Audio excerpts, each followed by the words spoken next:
सत श्री अकाल सारिਆਂ ਨੂੰ ਹੋਪ ਤੁਸੀਂ ਸਾਰੇ ਬੜੇ ਵਧੀਆ ਹੋਗੇ। ਠੀਕ ਹੈ, ਅੱਜ ਦੇ ਇਸ ਲੈਕਚਰ 'ਚ ਆਪਾਂ ਗੱਲ ਕਰਾਂਗੇ ਇਨ ਦ ਪ੍ਰੀਵੀਅਸ ਲੈਕਚਰ ਆਪਾਂ ਗੱਲ ਕੀਤੀ ਸੀ ਕਿ what is electrochemical reaction, what is redox reaction, oxidation reduction ਕੀ ਹੁੰਦੀ ਹੈ। ਠੀਕ ਹੈ, ਅੱਜ ਅਸੀਂ ਗੱਲ ਕਰਾਂਗੇ ਬੜਾ ਇੰਪੋਰਟੈਂਟ ਜੋ ਸੈੱਲ ਹੈਗਾ ਹੈ, that is electrochemical cell, dry cell, galvanic cell और वोल्टिक सेल। ठीक है, ये 3-4 नाम होंगे है। ठीक है, सो इलेक्ट्रोकेमिकल सेल मीनस ये इलैक्ट्रिसिटी भी कितने यूज होएगी। It is also called a galvanic cell और a voltaic cell in honour of the inventor of the cell which is Luigi Galvani. ठीक है, गलवैनिक सेल क्यों कहा जाता है, बिकॉज ਉਹਦਾ ਜਿਹੜਾ ਜਿਹਨੇ ਬਣਾਇਆ ਸੀ ਇਨਵੈਂਟਰ ਸੀ ਜੋ ਉਹ ਸੀ ਲਿਊਗੀਓ ਗਲਵੈਨੀ ਤੇ ਉਹਦੇ ਨਾਂ ਤੋਂ ਇਹਦਾ ਨਾਮ ਗਲਵੈਨਿਕ ਸੈੱਲ ਰੱਖਿਆ ਗਿਆ। ਠੀਕ ਹੈ, ਸੋ ਅਗਰ ਆਪਾਂ ਇਹਦੇ ਡਾਇਗਰਾਮ ਨੂੰ ਥੋੜਾ ਜਿਹਾ ਤੁਸੀਂ ਧਿਆਨ ਨਾਲ ਦੇਖੋ, ਸੋ ਇਹਦੀ ਡਾਇਗਰਾਮ 'ਚ ਹੈ ਕਿ ਬੇਸਿਕਲੀ 2 ਬੀਕਰਸ ਨੇ। ਠੀਕ ਹੈ, ਜਿੱਦਾਂ ਦੀ ਇਹ ਡਾਇਗਰਾਮ ਹੋਏਗੀ, ਜਿੱਦਾਂ ਇਹਦੇ ਵਿੱਚ ਆਕਸੀਡੇਸ਼ਨ ਇੱਧਰ ਰਿਡਕਸ਼ਨ ਇੱਧਰ ਹੋਏਗੀ, ਉਸੇ ਤਰ੍ਹਾਂ ਜਦੋਂ ਅੱਗੇ ਅਸੀਂ ਆਪਣੇ ਇਲੈਕਟ੍ਰੋਕੈਮੀਕਲ ਸੈਲਸ ਬਣਾਵਾਂਗੇ ਨਾ, ਅੱਗੇ ਜੋ ਸਾਡੇ ਨਿਊਮੈਰੀਕਲਸ ਹੋਣਗੇ ਉਹ ਇਸੇ ਬੇਸ ਤੇ ਹੋਣਗੇ। ਠੀਕ ਹੈ, ਕਿ ਇੱਧਰ ਲੈਫਟ ਹੈਂਡ ਸਾਈਡ ਤੇ ਆਕਸੀਡੇਸ਼ਨ ਇਹ ਤੁਹਾਨੂੰ ਈਜ਼ੀ ਹੋਏਗਾ, ਅੱਗੇ ਜੋ ਮੈਂ ਤੁਹਾਨੂੰ ਕਰਵਾਉਂਗੀ ਈਜ਼ੀ ਹੋਏਗਾ, ਨਹੀਂ ਤਾਂ ਲੱਭਣਾ ਬੜਾ ਮੁਸ਼ਕਿਲ ਹੁੰਦਾ। ਠੀਕ ਹੈ, ਸੋ ਬੇਸਿਕਲੀ ਇਹ ਜੋ ਹੈਗਾ ਇਹ ਸਿਰਫ ਤੁਹਾਨੂੰ ਦੱਸਣ ਲਈ ਹੈ। ਠੀਕ ਹੈ, ਮੈਨੂੰ ਲੱਗਦਾ ਨਹੀਂ ਇਹ ਪੇਪਰ 'ਚ ਜ਼ਿਆਦਾ ਆਉਂਦਾ, ਬਿਕਾਜ਼ ਪੇਪਰ 'ਚ ਇਹਦਾ ਸਿਰਫ ਇੰਨਾ ਆਉਂਦਾ ਹੈ ਕਿ ਜਿਹੜਾ ਅਸੀਂ ਸਾਲਟ ਬ੍ਰਿਜ ਯੂਜ਼ ਕਰਦੇ ਹਾਂ ਉਹਦਾ ਕੀ ਫੰਕਸ਼ਨ ਹੁੰਦਾ। ਠੀਕ ਹੈ, ਬਟ ਕਈ ਵਾਰੀ ਟੀਚਰਸ ਇਹਨੂੰ ਪਾ ਦਿੰਦੇ, ਸੋ ਅਸੀਂ ਆਪਾਂ ਇਹਨੂੰ ਪੜ੍ਹਦੇ ਹਾਂ। ਇੱਕ ਬੀਕਰ ਆ ਲੈ ਲਿਆ। ਠੀਕ ਹੈ, ਇੱਕ ਬੀਕਰ ਆ ਲੈ ਲਿਆ। We know that anode is negative and cathode is positive. ठीक है, so in the first beaker आप जिंक सल्फेट सोल्यूशन पाता। ठीक है, तो सैकेंड वाले च असी कॉपर सल्फेट सोल्यूशन पाता। ठीक है, 2 डिप्स असी एक जिंक रॉड की, एक कॉपर रॉड असी ये पाती। ठीक है, salt bridge we will use salt bridge, ये बड़ा इंपॉर्टेंट है। सॉल्ट ब्रिज की होंगे, सॉल्ट ब्रिज की करता है, ये अगे जाके मैं तुहानूं दसूंगी। ठीक है, फिर असी वोल्टेज पास की। ठीक है, दोवां नूं। सो असी दी कंस्ट्रक्शन पढ़ते हैं। The cell consists of 2 beakers and the left hand side beaker zinc rod is dipped in a zinc sulfate solution and in the right hand side beaker copper rod is dipped in a copper sulfate solution। ठीक है, वही जो मैं तुहानूं दस्सिया उन्हें explain किया। ठीक है, both solutions are connected with the salt bridge internally a salt bridge na contact है, because internal contact हैगा, and electrodes are connected with the voltmeter externally। ਬਾਹਰੋਂ ਬਾਹਰ ਇਹ ਕਨੈਕਟ ਹੋ ਗਿਆ ਤੇ ਇੰਟਰਨਲੀ ਜਿਹੜਾ ਹੈ ਸੌਲਟ ਬ੍ਰਿਜ ਕਨੈਕਟ ਹੈ। ਨਾਓ ਇਹਦੀ ਵਰਕਿੰਗ ਦੇਖੀਏ। ਜਦੋਂ ਅਸੀਂ ਇਹਨੂੰ ਸਟਾਰਟ ਕਰਾਂਗੇ ਕਿ ਜਿਹੜੀ ਸਾਡੀ ਜ਼ਿੰਕ ਰੋਡ ਆ ਨਾ, ਉਹ ਡਿਪ ਜਿਹੜੀ ਜ਼ਿੰਕ ਸਲਫੇਟ ਸੋਲਿਊਸ਼ਨ ਦੀ ਹੌਲੀ ਹੌਲੀ ਉਹਦਾ ਜਿਹੜਾ weight ਤੁਸੀਂ ਦੇਖ ਰਹੇ ਹੋ, ਹੌਲੀ ਹੌਲੀ ਉਹਦਾ ਜਿਹੜਾ weight ਹੈ ਜਿਵੇਂ ਡਾਇਗਰਾਮ 'ਚ ਵੀ ਇਹ ਘਟਦਾ ਸਟਾਰਟ ਹੋ ਜਾਏਗਾ।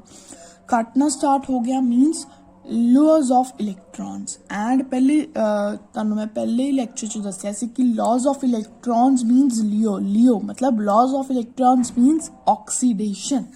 सो मतलब पहले वाले की होनी स्टार्ट होगी साडी ऑक्सीडेशन। जिंक दे विच 2 इलैक्ट्रॉन्स बाहर कट Zn2 पॉजिटिव मीनस साडे को की होगी इत्थे ऑक्सीडेशन होगी। ठीक है, हुण जिहड़ी कॉपर रॉड डिप कीती असी कॉपर सल्फेट सोल्यूशन दे विच ਉਹਦਾ ਸਟਾਰਟ ਉਹਨੇ weight gain ਸਟਾਰਟ ਕਰਨਾ ਸ਼ੁਰੂ ਕਰਤਾ। that means weight gain means gain of electrons, gain of electron means reduction। ठीक है, so due to excess of electrons towards left hand side a node becomes negative charge and cathode becomes positive charge। ठीक है, with the proceeding of electron concentration of Zn2 positive ion, because ਇਹ ਨਿਕਲ ਹੀ ਜਾ ਰਹੇ ਸੀ ਬਾਹਰ ਤੇ ਉਹਨਾਂ ਦੀ ਜਿਹੜੀ ਕੰਸੈਂਟਰੇਸ਼ਨ ਆ ਉਹ ਵੱਧ ਜਾਂਦੀ ਆ, ਉਧਰੋਂ ਸਲਫੇਟ ਆਇਨਸ ਦੀ ਜਿਹੜੀ ਕੰਸੈਂਟਰੇਸ਼ਨ ਆ ਉਹ ਵੱਧਦੀ ਆ। So movement of electrons in the internal circuit is from anode to cathode, that is left hand side beaker towards right hand side beaker, and conventional current is from left hand side beakers ਤੋਂ electron इधर जाएंगे। ठीक है, because इधरों wait कटना start हो गया, इधर जाके गेन करवाएंगे। ठीक है, इधर गए इलैक्ट्रॉन्स, करंट हमेशा इलैक्ट्रॉन्स तो उल्टा चलता है, यू नो दैट। तो करंट्स इधरों जाके इधर जाएगा। ठीक है, होप तुहानूं इत्थों तक क्लीयर होगा।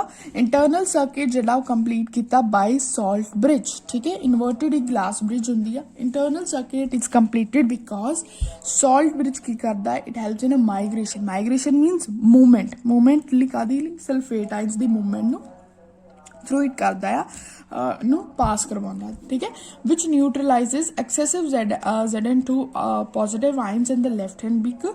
मतलब कि ਜਿਹੜੇ ਜ਼ਿਆਦਾ Zn2 पॉजिटिव आयन हो गया लेफ्ट हैंड साइड ਤੇ ਉਹ ਉਹਨੂੰ ਉਧਰ ਪਾਸ ਕਰਵਾ ਦਿੰਦਾ ਤਾਂ ਕਿ ਉਧਰ ਨਿਊਟਰਲਾਈਜੇਸ਼ਨ ਹੋ ਜਾਏ, बैलेंस हो जाए। ठीक है, बेसिक ਇਹਦਾ ਕੀ ਪਰਪਸ ਆ that it maintains neutrality of electrochemical cell. neutrality means balance, ना ज़्यादा इधर पॉजिटिव हो जाए ना उधर ज़्यादा नेगेटिव हो जाए, न्यूट्रल रहे, ठीक है। तो सॉल्ट ब्रिज तो ਉਹਦਾ फंक्शन की आ, ये इंपॉर्टेंट आ, ये ਤੁਹਾਨੂੰ 1 मार्क क्वेश्चन भी आ सकता है, वैसे भी ਤੁਹਾਨੂੰ पूछ सकते हैं, ठीक है। So it is inverted you tube which contains inert electrolyte. ਹੁਣ ਇਹ ਵੀ ਪੁੱਛ ਸਕਦਾ है कि ਇਹਦੇ ਵਿੱਚ ਕਿਹੜਾ ਇਨਰਟ ਇਲੈਕਟ੍ਰੋਲਾइट यूज ਹੁੰਦਾ है, दैट इज अगर एल्गी और KCl, पोटेशियम क्लोराइड, ठीक है। So role of inert electrolyte is to provide positive and negative ion ताकि वो बैलेंस रख सके, न्यूट्रलाइज कर सके। तो ये फंक्शंस किया, it helps in the maintenance of electrical, it helps in maintenance of electrical neutrality because as for two negative ions migrated from this towards this and zinc ਜਿਹੜੇ ਆ ਉਹ ਉਧਰੋਂ ਉਧਰ ਜਾਂਦੇ ਆ, ਠੀਕ ਹੈ। So it completed the internal circuit and it connects to beaker, ਦੋ ਬੀਕਰਸ ਨੂੰ ਕੰਟੈਕਟ ਕਰਦਾ। ਮੇਨ ਇਹਦੇ ਚ ਕੀ ਆ ਕਿ ਨਿਊਟਰੈਲਿਟੀ ਮੇਨਟੇਨ ਵਿੱਚ ਹੈਲਪ ਕਰਦਾ, ਠੀਕ ਹੈ। ਹੁਣ ਇਹੋ ਜਿਹੇ ਜਿਹੜਾ ਇਲੈਕਟ੍ਰੋਕੈਮੀਕਲ ਸੈੱਲ ਹੈ ਸਾਨੂੰ ਅੱਗੇ ਜਾ ਕੇ ਨੂਮੈਰੀਕਲਸ ਚ ਆਉਣਾ, ਠੀਕ ਹੈ। ਹੁਣ ਆਪਾਂ ਨੂੰ ਪਤਾ ਉਸ ਬੀਕਰ ਦੇ ਅਗਰ ਆਪਾਂ ਬੀਕਰ ਦੀ ਗੱਲ ਕਰੀਏ, ਆ ਇਲੈਕਟ੍ਰੋਕੈਮੀਕਲ ਸੈੱਲ ਜਿਹੜਾ ਅਸੀਂ ਕੀਤਾ ਉਹਦੇ ਹਿਸਾਬ ਨਾਲ ਗੱਲ ਕਰੀਏ ਤਾਂ ਲੈਫਟ ਹੈਂਡ ਸਾਈਡ ਬੀਕਰ ਦੇ ਵਿੱਚ ਕੀ ਹੋਈ ਸੀ, ਆਕਸੀਡੇਸ਼ਨ, ਮਤਲਬ ਕਿ ਉਧਰੋਂ ਉਹਦਾ ਵੇਟ ਘਟਣਾ ਡਿਕਰੀਜ਼ ਹੋਣਾ ਸਟਾਰਟ ਹੋ ਗਿਆ ਸੀ। ਦੈਟ ਮੀਨਸ ਉਧਰ ਕੀ ਹੋਗੀ, ਆਕਸੀਡੇਸ਼ਨ। ਹਮੇਸ਼ਾ ਯਾਦ ਰੱਖਣਾ ਜਦੋਂ ਵੀ ਅਸੀਂ ਅੱਗੇ ਜਾ ਕੇ ਨੂਮੈਰੀਕਲਸ ਕਰਾਂਗੇ ਉਹਦੇ ਵਿੱਚ ਜਦੋਂ ਵੀ ਅਸੀਂ ਸੈੱਲ ਬਣਾਵਾਂਗੇ ਤਾਂ ਜਿਹੜਾ ਲੈਫਟ ਹੈਂਡ ਸਾਈਡ ਆ ਉਧਰ ਅਸੀਂ ਉਹ ਵਾਲਾ ਸੈੱਲ ਲਿਖਣਾ ਹੈ ਜਿਹਦੇ ਵਿੱਚ ਆਕਸੀਡੇਸ਼ਨ ਹੁੰਦੀ ਹੋਵੇ, ਠੀਕ ਹੈ। Remember it. ਤੇ ਰਾਈਟ ਹੈਂਡ ਸਾਈਡ ਦੇ ਵਿੱਚ ਜਿਹਦੇ ਵਿੱਚ ਗੇਨ ਆਫ ਇਲੈਕਟ੍ਰੋਨਸ ਹੋਣ ਅਸੀਂ ਇੱਧਰ ਆਕਸੀਡੇਸ਼ਨ ਲਿਖਣਾ, ਇੱਧਰ ਰਿਡਕਸ਼ਨ ਲਿਖਣਾ, ਠੀਕ ਹੈ। ਤੁਹਾਨੂੰ ਟੀਚਰਸ ਜਿੱਦਾਂ ਮਰਜ਼ੀ ਕਰਵਾ ਰਹੇ ਨੇ but you have to do like this, right. ਤੁਸੀਂ ਇਹਨੂੰ ਇੱਦਾਂ ਕਰੋਗੇ ਤਾਂ ਈਜ਼ੀ ਹੋਏਗਾ ਅੱਗੇ ਜਾ ਕੇ, ਠੀਕ ਹੈ। ਸੋ ਹੁਣ ਆਪਾਂ ਅੱਗੇ ਥੋੜਾ ਦੇਖਦੇ ਹਾਂ what is oxidation potential and what is reduction potential. oxidation potential ਕੀ ਹੁੰਦੀ ਆ, it is an ability to undergo oxidation, ਮਤਲਬ ability ਹੁੰਦੀ ਆ ਇਲੈਕਟ੍ਰੋਨ ਲੂਜ਼ ਕਰਨ ਦੀ, ਤੇ reduction means it ability ਹੁੰਦੀ ਆ reduction gain ਕਰਨ ਦੀ, ਠੀਕ ਹੈ। okay, now numerical tips and tricks. basically ਇਹਦੇ ਵਿੱਚ ਕੀ ਆ,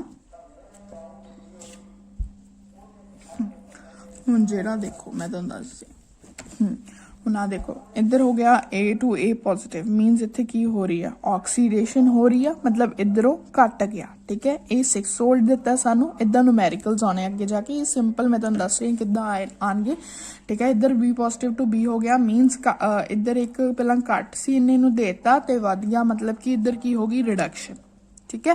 ਹੁਣ ਸਾਨੂੰ ਪਤਾ ਅਸੀਂ ਸੈੱਲ ਕਿੱਦਾਂ ਬਣਾਉਣਾ, ਇੱਧਰ ਅਸੀਂ ਆਕਸੀਡੇਸ਼ਨ ਲਿਖਣੀ ਹੈ, ਇੱਧਰ ਅਸੀਂ ਰਿਡਕਸ਼ਨ ਲਿਖਣੀ ਹੈ। ਸੋ ਆਕਸੀਡੇਸ਼ਨ ਲਿਖਿਆ, ਆਕਸੀਡੇਸ਼ਨ ਅਸੀਂ ਲਿਖਿਆ ਤੇ ਸਾਨੂੰ ਪਤਾ ਸੀ A to A ਪੋਜ਼ਿਟਿਵ ਸਾਡੇ ਕੋਲ ਕੀ ਆ ਗਿਆ, 6 ਵੋਲਟ, ਠੀਕ ਹੈ। ਤੇ B ਪੋਜ਼ਿਟਿਵ ਟੂ B ਕਿੰਨਾ ਆ ਗਿਆ, 2, ਇਧਰ ਪਲੱਸ ਕਰ ਦੇਣਾ, 6 + 8 8 ਵੋਲਟ ਆ ਗਿਆ, ਠੀਕ ਹੈ। ਇਲੈਕਟ੍ਰੋਸੈਲ ਅਗਰ ਪੋਜ਼ਿਟਿਵ ਹੈ ਇਟ ਮੀਨਸ ਰਿਐਕਸ਼ਨ ਜਿਹੜੀ ਆ ਸਪੌਂਟੇਨੀਅਸ ਹੈਗੀ ਆ, ਪੋਸੀਬਲ ਹੈਗੀ ਆ। ਪੋਸੀਬਲ ਮਤਲਬ ਇਹ ਰਿਐਕਸ਼ਨ ਹੋ ਸਕਦੀ ਆ ਬੜੇ ਆਰਾਮ ਨਾਲ, ਠੀਕ ਹੈ। ਹੁਣ ਅੱਗੇ ਵੇਖੋ A to A positive 3 volt, B to B positive 5 volt. ਹੁਣ ਦੇਖੋ ਵੀ ਇਹ ਵੀ ਆਕਸੀਡੇਸ਼ਨ ਆ ਗਈ, ਇਹ ਵੀ ਆਕਸੀਡੇਸ਼ਨ ਆ ਗਈ, ਬਟ ਸਾਨੂੰ ਇੱਕ ਤਾਂ ਆਕਸੀਡੇਸ਼ਨ ਚਾਹੀਦੀ ਹੈ, ਇੱਕ ਰਿਡਕਸ਼ਨ ਚਾਹੀਦੀ ਹੈ। ਹੁਣ ਇਹਦੇ ਵਿੱਚ ਇੱਕ ਮੇਨ ਰੂਲ ਜਿਹੜਾ ਹੈ ਆਪਣੇ ਦਿਮਾਗ 'ਚ ਬਿਠਾ ਲਓ ਵੀ ਜਿਹੜਾ ਵੱਡਾ ਹੋਏਗਾ, ਸਪੋਜ਼ ਕਰੋ ਇੱਧਰ ਵੀ ਆਕਸੀਡੇਸ਼ਨ ਇੱਧਰ ਵੀ ਆਕਸੀਡੇਸ਼ਨ, ਬਟ ਇੱਧਰ ਵਾਲੀ ਸਾਈਡ ਤੇ ਆਕਸੀਡੇਸ਼ਨ ਜਿਹੜਾ ਆ ਇਹ ਵਾਲਾ ਵੋਲਟ ਜ਼ਿਆਦਾ ਆ। ਅਸੀਂ ਜਿਹੜਾ ਪਹਿਲਾ ਵਾਲਾ ਹੈ ਨਾ, ਅਗਰ ਮੰਨ ਲਓ ਤੁਸੀਂ ਇੱਦਾਂ ਦੇਖੋ, ਠੀਕ ਹੈ। ਹੁਣ ਆਹ ਵਾਲਾ ਜ਼ਿਆਦਾ, ਜਿਹੜਾ ਵਾਲਾ ਜ਼ਿਆਦਾ ਹੈ ਨਾ ਇਹ ਆਕਸੀਡੇਸ਼ਨ ਹੈ, ਸੋ ਅਸੀਂ ਇਹਨੂੰ ਪਹਿਲਾਂ ਲਿਖਣਾ ਜਿਹੜਾ ਜ਼ਿਆਦਾ, ਠੀਕ ਹੈ। ਸੋ ਅਸੀਂ ਇਹਨੂੰ ਪਹਿਲਾਂ ਲਿਖ ਲਿਆ। ਹੁਣ ਇਹ ਵਾਲਾ ਇਹਦਾ ਸਾਨੂੰ ਚੇਂਜ ਕਰਨਾ ਪਵੇਗਾ, ਠੀਕ ਹੈ, ਬਿਕਾਜ਼ ਅਸੀਂ ਆਕਸੀਡੇਸ਼ਨ ਨਹੀਂ ਚਾਹੀਦੀ, ਸਾਨੂੰ ਇੱਥੇ ਰਿਡਕਸ਼ਨ ਚਾਹੀਦੀ ਹੈ। ਮੀਨ ਸਾਨੂੰ ਇੱਥੇ ਕੀ ਚਾਹੀਦਾ, A ਪੋਜ਼ਿਟਿਵ ਟੂ A। ਹੁਣ ਜਦੋਂ ਅਸੀਂ ਇਹਨੂੰ ਚੇਂਜ ਕਰਨਾ ਹੈ ਤੇ ਇਹਦੇ ਅੱਗੇ ਇੱਕ ਨੈਗੇਟਿਵ ਸਾਈਨ ਆ ਜਾਏਗਾ, ਬਿਕਾਜ਼ ਅਸੀਂ ਇਹਦਾ ਜਿਹੜਾ ਸਿਸਟਮ ਹੈ ਉਹ ਚੇਂਜ ਕਰਤਾ, ਠੀਕ ਹੈ। ਸੋ ਅਸੀਂ ਵਿੱਚ ਕੀ ਕਰਦੇ ਹੁੰਦੇ ਸੀ, ਪਲੱਸ, ਠੀਕ ਹੈ। ਇੱਧਰ ਅਸੀਂ ਕੀ ਲਾਵਾਂਗੇ, ਨੈਗੇਟਿਵ, ਤੇ ਇੱਧਰ ਕੀ ਆ ਗਿਆ ਸਾਡੇ ਕੋਲ 2 ਵੋਲਟ ਹੈਗੀ, ਇਹ ਵੀ ਸਪੌਂਟੇਨੀਅਸ ਹੀ ਆ ਬਿਕਾਜ਼ E ਸੈੱਲ ਕੀ ਆ, ਪੋਜ਼ਿਟਿਵ ਆ ਗਿਆ। ਹੁਣ ਅਗਲਾ ਦੇਖੋ A ਪੋਜ਼ਿਟਿਵ ਟੂ A ਤਾਂ ਸਾਡੇ ਕੋਲ ਕੀ ਆ ਗਿਆ, 7 volt, B positive to B 4 volt. ਇੱਧਰ ਵੀ ਰਿਡਕਸ਼ਨ ਹੋ ਗਈ, ਵੀ ਦੋਵੇਂ ਬੰਨੇ ਰਿਡਕਸ਼ਨ ਹੋ ਗਈ। ਇੱਧਰ ਨਾ ਸਾਨੂੰ ਤਾਂ ਇੱਕ ਆਕਸੀਡੇਸ਼ਨ ਚਾਹੀਦਾ, ਇੱਕ ਰਿਡਕਸ਼ਨ ਚਾਹੀਦਾ। ਹੁਣ ਦੇਖੋ ਇੱਧਰ ਵਾਲੀ ਰਿਡਕਸ਼ਨ ਕੀ ਆ, ਜ਼ਿਆਦਾ ਆ, ਦੈਟ ਮੀਨਸ ਅਸੀਂ ਇਹਨੂੰ ਇੱਧਰ ਪਹਿਲਾਂ ਲਿਖ ਦਾਂਗੇ। ਮਤਲਬ ਜੋ ਵੀ ਚੀਜ਼ ਸਾਨੂੰ ਦਿੱਤੀ ਆ ਨਾ, ਅਗਰ ਉਹ ਵੱਡੀ ਆ, ਦੇਖੋ ਨਾ ਇਹ ਸਾਨੂੰ ਰਿਡਕਸ਼ਨ ਦਿੱਤੀ, ਇਹ ਵੀ ਸਾਨੂੰ ਰਿਡਕਸ਼ਨ ਦਿੱਤੀ, ਬਟ ਇਹਦਾ ਦੇਖੋ ਆਹ ਵਾਲੀ ਰਿਡਕਸ਼ਨ ਵੱਡੀ ਆ, ਸੋ ਅਸੀਂ ਇਹਨੂੰ ਪ੍ਰੈਫਰ ਕਰਾਂਗੇ ਕਿ ਆਹ ਵਾਲੀ ਰਿਡਕਸ਼ਨ ਇੱਥੇ ਆਏਗੀ, ਠੀਕ ਹੈ। ਦੂਸਰੀ ਨੂੰ ਅਸੀਂ ਚੇਂਜ ਕਰ ਦਾਂਗੇ, ਦੂਸਰੀ ਨੂੰ ਅਸੀਂ ਆਕਸੀਡੇਸ਼ਨ 'ਚ ਚੇਂਜ ਕਰ ਦਾਂ, ਬਿਕਾਜ਼ ਵੱਡੀ ਨੂੰ ਚੇਂਜ ਕਰਨਾ ਡਿਫੀਕਲਟ ਹੁੰਦਾ, ਦੂਸਰੀ ਨੂੰ ਅਸੀਂ ਚੇਂਜ ਕਰਕੇ ਆਕਸੀਡੇਸ਼ਨ 'ਚ ਕਰ ਦਾਂਗੇ। ਹੁਣ ਇੱਧਰ ਅਸੀਂ ਚੇਂਜ ਕੀਤਾ ਤੇ -4 ਆ ਗਿਆ, ਇਟਸ -4, ਠੀਕ ਹੈ। +7 ਹੋ ਗਿਆ ਸਾਡੇ ਕੋਲ 3 ਵੋਲਟ, ਠੀਕ ਹੈ। आई होप तुहानू क्लीयर होगा। हुण formation of cell from a chemical reaction, देखो सानू एक ऐदा सपोज करो कोई भी इदा रिएक्शन देती जिवें Zn+ इदा कुछ भी देता, मैं एज सिंपल जो लैके चल रही हैं, ठीक है। फॉर्मल जो चीज़ होंगी है A+ B2 positive A2 positive plus B, ठीक है। सो असी अगर इनू हुण अगर असी इनू इदा सैल च बनाना है तो असी किद्दां बनावांगे, देखो 1 2 3 4 इन्हों मार्किंग दे देनी है, ठीक है। हुण सानू पता है ये चीज़ां इकट्ठियां होनियां चाहिए, ये चीज़ां इकट्ठियां होनियां 1+1 ते 3 नू इकट्ठा लिख लो, हैश ये साडा हैगा आ इलैक्ट्रोकैमिकल वाला 2 ते 4 ये साडा बन गया 1 3 2 4 इनू इदा लिख लो तो साडा बड़े आराम नाल सॉल्व हो जाएगा। उस तो बाद सानू इहदी इलैक्ट्रॉन पोटैंशियल दित्तियां होईयां आ, इन्हां पुट करो, will get the answer. Positive आया मीनस कि स्पॉन्टेनियस है, ठीक है। इतने तक देख लो, कोई भी प्रॉब्लम आ तो तुम मैंने कमेंट कर सकते हो। नैक्सट वीडियो मैं जरूर सॉल्व करने की कोशिश करूँगी, ठीक है। ये कोई बेसिक जो अगे अगे दिते हुए तुम इन्होंने नोट कर लो, एक बार सॉल्व करो एंड फिर आप अगे वधांगे। उस तो बाद साडे कोल क्लास लॉ आंदा है, that is also very important. But till then please जो सब्सक्राइब माई चैनल अगर तुम्हें वीडियो अच्छी लगे तो आगे शेयर भी करो अपने फ्रेंड्स को। Thank you guys, have a nice